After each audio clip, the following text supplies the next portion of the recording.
Welcome to Design to Move, a weekly functional movement series reviewing common movement impairment syndromes, muscle imbalances, and injury cycles and how to correct for them.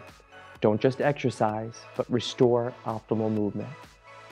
Hey everybody, welcome back to another episode of Design to Move. My name is Ryan Maxwell. This is Ryan Parr, two movement specialists here at Fluid Health and Fitness. Today we're going to target anterior pelvic drop. This has to do with the relationship of your pelvis and how it sits naturally with your spine and legs. Sometimes the muscles in the front of our hips pull the pelvis downward, gives us a hyperextension into the lower back.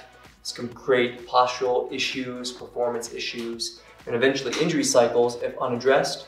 So we're going to give you a couple tips on how to reduce the pressure and overactive muscle groups that contribute to this, as well as strengthening exercises that are going to help to restore your natural function and symmetry. We do have a blog on the topic. It is in the description below. And we have a table of contents to the side if you want to zip to one of those sections, and a condensed version of the entire video at the bottom once you've watched this a few times. Let's get started.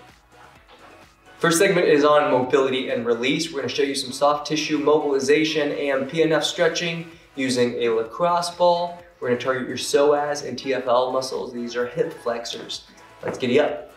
The psoas is a hip flexor. It's a deep hip flexor, so we want to know where it's at.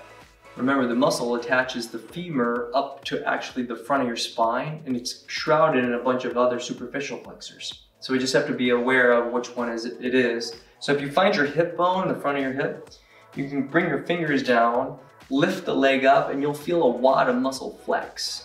Okay, now if you extend the knee out, you'll feel the rectus femoris, a quadricep muscle, kind of fire, and it's basically directly underneath of that. So once you identify that, you can put the ball, or the lacrosse ball, right in that general area, and then Ryan's gonna lay down using his body weight to compress into his hip. So go ahead and lay on the ground. The ball's gonna be right into that hip socket. He's gonna extend his arm up so that it's in flexion. Now on the opposite hemisphere, he's gonna bring the leg up away from the body into abduction, or away from the body and up into flexion. So this basically puts him into a position that would look a lot like gait. Again, his arm would be out in front of him, his leg would be out in front of him, and this leg would be back into extension, actually stretching through that muscle. So what we want to do is apply some pressure by putting the weight into the ball. And Ryan, I'm guessing you feel this right now. He's nodding his head yes. And again, it's not going to be extreme, it's just going to be pressure.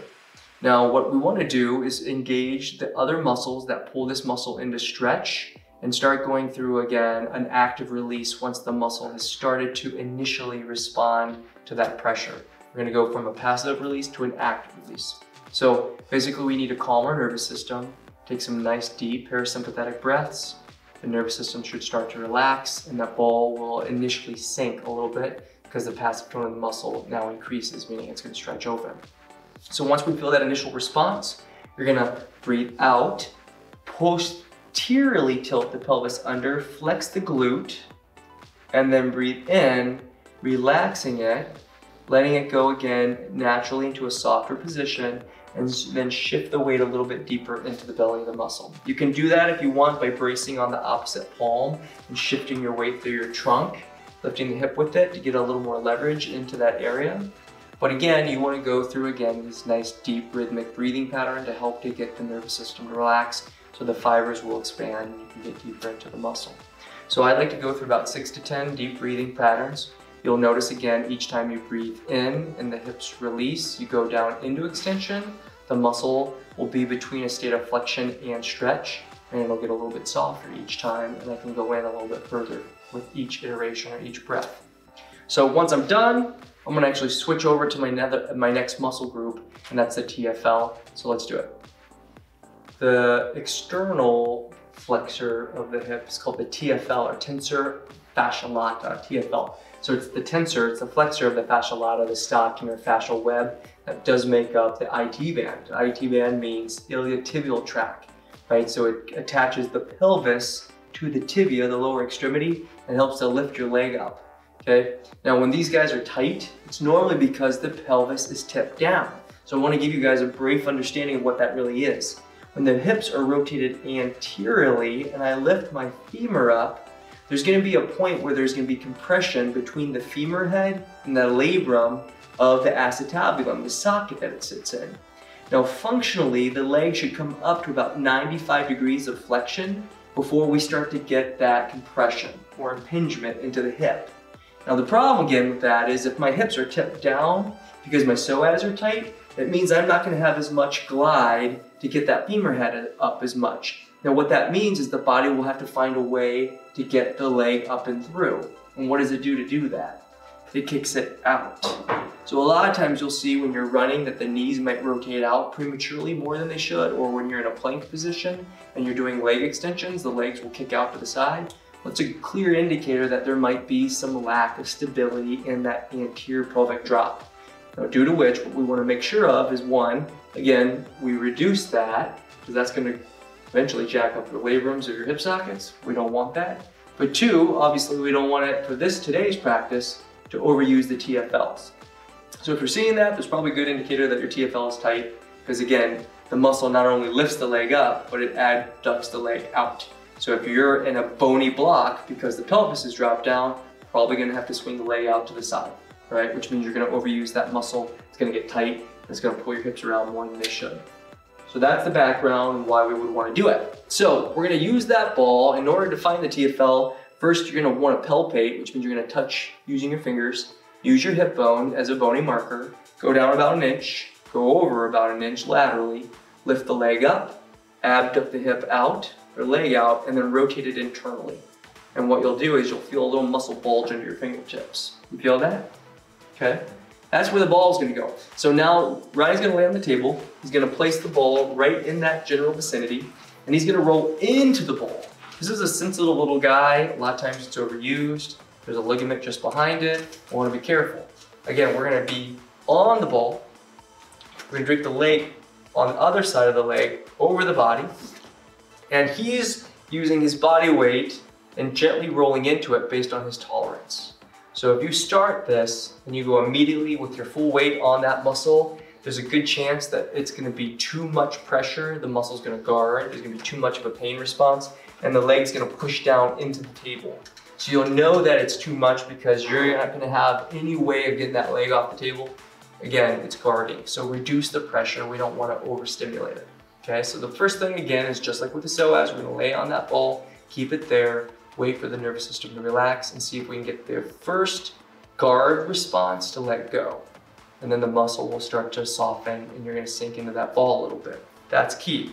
Once that occurs, sometimes it's 30 seconds, sometimes it's a minute. If you can will yourself to relax, try to dissociate from the day's activities, take some deep breaths. It helps to push this along a bit. When you get good at it, you can zip through this fairly quickly. And then you're going to start to, again, go through that active release. So Ryan's going to kick his leg back into extension, meaning bring the femur backwards, the leg backwards, and he's going to floss the muscle between the pressure of the ball and his pelvis. He's going to bring it forward.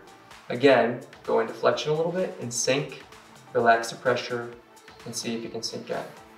Coordinate this with your breath. So as you extend the leg back, you're going to breathe in, swing the leg back. It's going to be a stretch reflex out of that muscle. Breathe in, bring it back forward as you breathe out, and sink in and see if you can get deeper into the muscle. So one more time, I go through this 6 to 10 times. Hopefully with each iteration, you get deeper into the belly of the muscle as the muscle relaxes and the passive tone of the muscle increases. And as you extend the leg back behind you, you should start to see more and more functional range of motion without the hips starting to move around on you. And then you know that the muscle's starting to relax and you've inhibited it, or maybe even helped break down some of the collagen cross bindings that are binding and sticking it all up. Once it's done, we want to stretch both of those things out by doing a kneeling hip flexor stretch. So we're going to get right to that. So Ryan, jump off the ball. He's going to come up on the table. He did his flexor, psoas, and TFL on the left, so he's going to demonstrate it on his left side. So what he's going to do is brace his knee, basically by putting it in traction on the table. He's going to bring his opposite leg forward, and he's going to try to keep his hip line neutral. So basically the right and left hip bones are stacked on each other. His femur hopefully isn't abducted out for the very reason that we talked about before, right? Again, he's engaging his midsection. We're going to look at a natural curvature of his lumbar spine, so there shouldn't be any excessively haunched or arched. lower backs. And he's going to tuck his tailbone under by engaging his glute.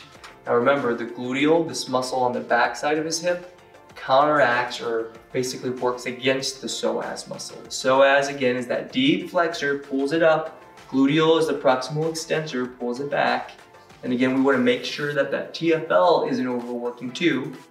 If it's stretched and it's tight, it's going to pull it in the orientation that it actually works in. So you're going to start seeing it as, again, an outward rotation. So we'll see people with really tight TFLs because their ankle will be internal, like this. They'll start to roll like that. So the hip will outswing a bit. Okay, you see that? So what we want to do is make sure that that's not going on. Tibia should track right in line with the femur, should be right in line with the neutral pelvic line. Again, right and left hip bones parallel to each other.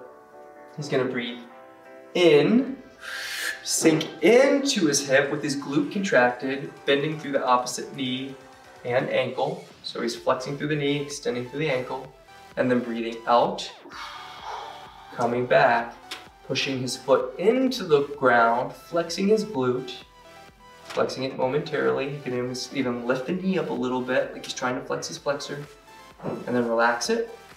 Breathe in, sink forward, flex through the opposite knee, extend through the opposite ankle, keep the hip nice and stable. Make sure you can't relax the glute, it's still contracted, and then come back, breathe out, push down into the table. Very important cue before we move on, the glute's gotta stay contracted.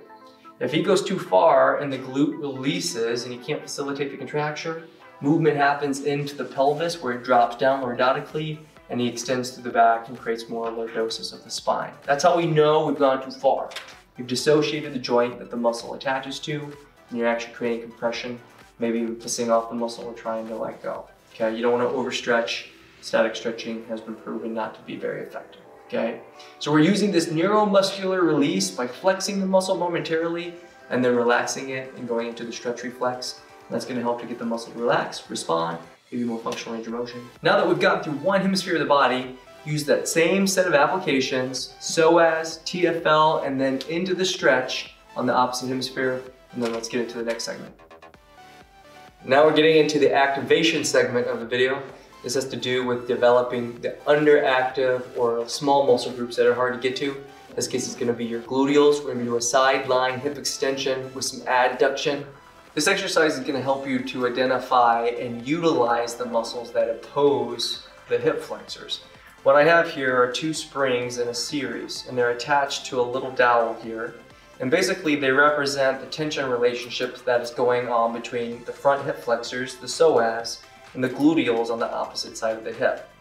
Now, if the muscle is too tight and the spring, or again, in an analogy standpoint, is too stiff, it's opposing this less tense muscle group on the opposite side. So if I have a tension relationship imbalance where the psoas is very tight, it pulls the attachment point forward and actually lengthens the opposite.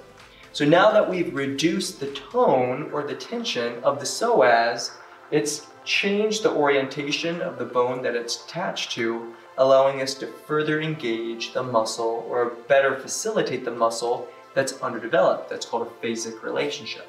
So now we can make this spring stiffer in relationship to this spring. Pretty important if we want to balance out the posture and the health of that joint symmetry. So we're going to do that with this next exercise. Ryan's going to lay on his left side. He's going to be working that left side. We've been demonstrating the left so far. He's going to lay sideline so that his body is in a neutral alignment. That basically means we're bringing his body in a position that would be, again, centrally oriented so that all the joints are moving as they should. And he's going to make sure his head is in line with his trunk. And then again, his trunk's in line with his pelvis at the SIJ joint or sacroiliac joint.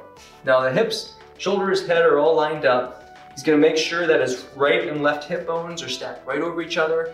No excessive internal or external through the hip. No internal or external rotation through the trunk. And no forward head placement or extra extension through the neck. Okay, so everything's stacked. That's important because we want to replicate gait or walking. So now with the leg braced on a foam roller so that he doesn't have to use his gluteals, we're trying to reduce everything else except for the muscles we're trying to target. He's gonna lift his leg up towards the ceiling, that's called adduction, and he's gonna bring it back into extension by flexing his butt. As he gets to the apex of that extension, he's gonna feel a little bit of a pressure on the attachment point of that TFL muscle group that we just reduced. And he's only gonna go to the point where his hip's gonna wanna roll down, okay? And you'll feel that as an extension into the lower back or an expansion through the obliques. And if you feel that, you've gone too far, you're past your range of motion, okay? So once again, we wanna bring the leg up towards the ceiling, draw the leg back into extension without creating accessory hypermotion in the lumbar or into the pelvis, and only within the range of motion that's afforded to you by that new range of motion that you created through your release, okay? Now, in a perfect world, you would keep the ankle and knee on that same plane. You wouldn't see the toe rotate internally, and you wouldn't buckle at the knee. You're gonna engage the medials of your hamstring, membranosus tendinosus, and the back portion of your adductor complex, adductor magnus, along with the gluteal. This is gonna help to keep that femur tracking evenly, and these are muscle groups that directly oppose the TFL muscle group that we released. It's gonna help to get some of that pressure off the front of your hip socket. So we would go back and forth about 20 repetitions. Again, a 2-second back, 2-second forward. Try to keep the hip up or the leg up off the ground the whole time. Try not to excessively rotate the ankle in either. So we're gonna wanna go through 2 sets of 20 reps. We use the repetitions as a time scale. If we're doing 2 seconds back and forth through extension flexion, it's gonna give you about 2 minutes of time under tension. That's gonna fatigue your type 1 muscles. That's very important, as these are the muscles that are small and stabilize these joints. And if we're not moving appropriately because our balance of posture is off in our hips and the way our femurs glide in those hips, we're gonna wanna restore the function by working the little muscle groups before we get to the big ones. So that's why it's important that we stay in that time under tension time frame. Now, if you can't sustain it because you start to compensate by either bending the knee or shifting in the hip, we're gonna work our way up. Again, you're gonna give yourself about 60 seconds between those sets, and then do a second set, and make sure to do it on both sides of the body, and then we'll get into our next segment.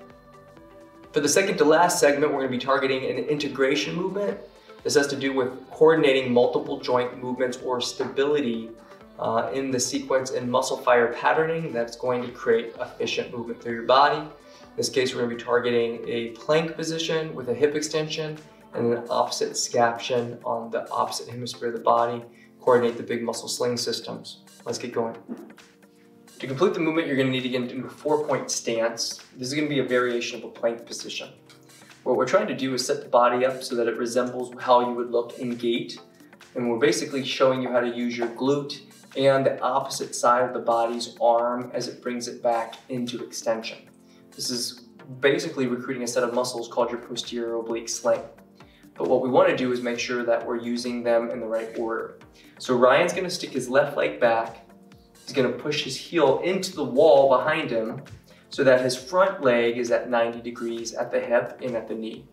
He's also making sure that his palms are directly underneath of his shoulders, and his shoulders shouldn't be shrugging into his ears.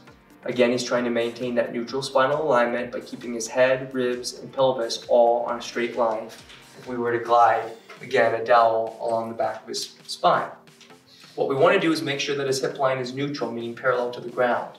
So he can do that by pushing his heel into the wall and lifting up through his gluteal, and pushing his front leg, his right leg that he's braced on, up towards his chest. It's in traction, so it's only going to be tension at the hip, and then away subtly.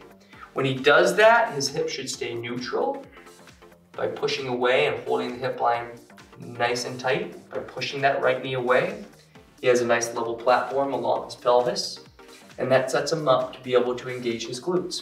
Now recall, we reduced his psoas and hip flexor that pulls the hip into flexion and drops the pelvis down. If that were overly tight, his hip might drop down, or again, on the opposite hemisphere, it might drop out. So we want to watch for that, because again, we only want to go as far as we can into extension through the leg without seeing hyper extension through the lower back, like so. Okay, so that's an important fact or an important feature to keep in mind. So now that we've got him in this nice stable position, he's flexing his glute, he's pushing out and away, keeping his hip line neutral by engaging his glute medius. He's gonna breathe in through his torso, expand through his chest, pack his shoulder to stabilize it, and retract the opposite arm around the torso. This is a quasi-dynamic movement that uses gravity to help to facilitate the use of his rhomboids and serratus, the muscles that pull his shoulder back and around the rib cage, while he's coordinating his breathing dynamic and his intra-abdominal pressure, meaning his abs are engaged, he's breathing in through the ribs, lifting through the torso, breathing up and in, packing the shoulder, rotating the scapula around without losing the hip line, making sure that we're using the glutes to stabilize the pelvis, all the while using our glutes to bring our leg back into extension and flexors and abductors on the opposite hip to keep the hip stable on that braced leg. We would want to go through about 2 sets of 20 repetitions. Once again, we're breathing in on the retraction, breathing out on the protraction, and then glide the shoulders back into a neutral with each repetition, and give yourself 60 seconds before you go on to the next set. Once again, we would want to do both sides of the body before we move forward, and make sure again to follow the cues so that you don't fall out of your line. It's very important that we learn the sequencing of this movement. If we do it wrong, it can actually reinforce negative patterns in the body, so make sure to listen and take note as you go through each of these movements. Let's get into the next section. And we're going to finish it off with the strength movement. This is going to be targeting our gluteals in a standing position, in a deadlift or a hinging position through the hips. Again, the glutes are going to help to offset that dominance from the hip flexors, so we want to strengthen those. Let's get started. To get set up for the exercise, we're going to need an exercise band.